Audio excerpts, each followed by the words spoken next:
भी हमारा जीवन सफल इसी में है कि हमने, परमात्मा ने हमें जन्म दिया है, सफलता इसी में है। पहले अपने जीवन को ठीक करके सन्मार्ग पर लेकर के अपने जीवन को धन्य करें, फिर संसार में लोग तो अपने आप उनका उद्धार हो जाएगा।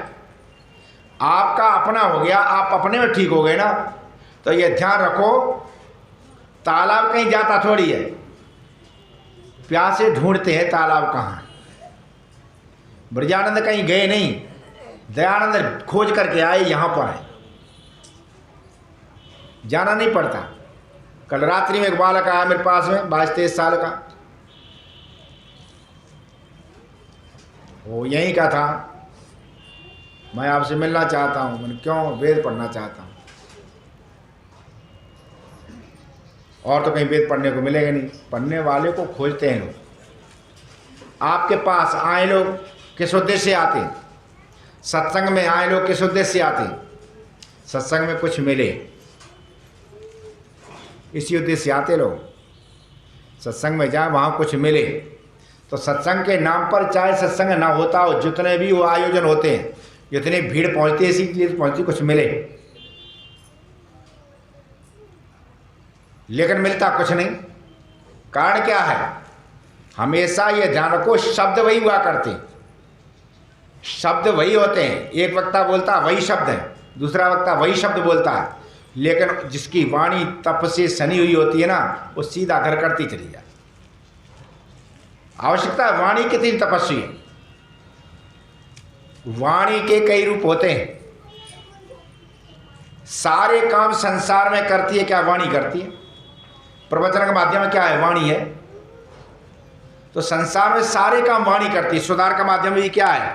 वाणी है।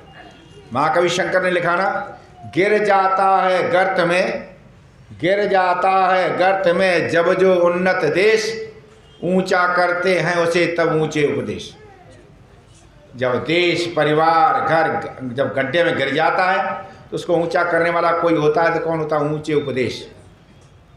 ऊंचे उपदेश काम करते हैं, लेकिन उपदेश करने वाला भी ऊंचा हो। ऊंचे उपदेश तभी काम करते हैं जब उपदेश करने वाला भी ऊंचा हो। उपदेश ऊंचे हैं, उपदेश करने वाला यदि नीचा है तो उपदेश असर नहीं करेंगे। फिर उपदेश और उल्टे पड़ जाते हैं। उस मार्ग से आदमी का विश्वास हट जाता।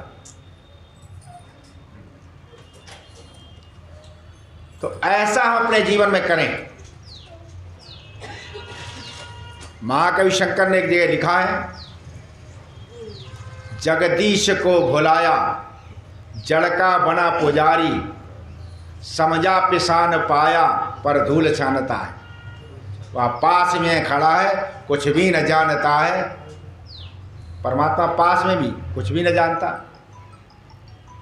सुनते कुराग तेरे, अब कान वे नहीं है। ये कहते अब कान थक गए तुम्हारी बेकारी बातें सुनते सुनते। सुनते कुराग तेरे, कब कान वे नहीं है। छल की कहानियों को फिर क्यों बखानता है? जितनी कहानियां छल की तो हैं। तो हमेशा ये ध्यान रखो, वो चीज़ें हमारे जीवन में काम नहीं आती, हमें अपने जीवन में पहले सोचना चाहिए। वेद में एक जगह कह दिया गया कि राक्षसी प्रवृत्तियां हमेशा हावी रहती है, ध्यान रखना। संसार में प्रभाव होता है। आप ये कहेंगे गलत वाणी का तो, गलत लोगों का तो प्रभाव तुरंत हो जाता। दुनिया में कितना प्रभाव हो रहा? दुनिया में बुराइयों के प्रभाव होते देर है, गलत चीज का प्रभाव होते देर नहीं होती। तो नई कटिंग चली है ना आजकल, ये वाली बिल्कुल साफ वाली। अच्छा, इसका कहीं प्रचार हुआ? कोई विज्ञापन निकला? और कमाल है, हम यहाँ से गए गोरखपुर लेकर 15-20 जिला घूमिया जाकर के, हर जगह मिली, वही प्रचार कहीं नहीं। अच्छा, जेब काटते हैं, इनका कहीं स्कूल खुले हैं? इनके स्कूल खुले हैं? झूठ बोलने की कोई ट्रेनिंग दी जाए? कहीं चोरी करने की कोई ट्रेनिंग है? नहीं। बदमाशी कोई ट्रेनिंग नहीं, अपने आप फैल जाते हैं, अपने आप फैलती है चीज़ें। इनके लिए स्कूल खोलने की जरूरत नहीं होती। तो जे राक्षसी प्रवृत्तियां हैं उन्हें परास्त करने के लिए वे तो अपने आप ही फैल जाते हैं। उनके लिए कारण क्या है, क्यों फैलती हैं ये प्रवृत्तियां, क्यों फैल जाती? कारण ये है कि ये सारी प्रवृत्तियां प्रकृति के विकार हैं। ये प्रवृत्तियां क्या हैं? ये प्रकृति के विकार हैं। ये वासनाएं क्या हैं? प्रकृति के विकार हैं।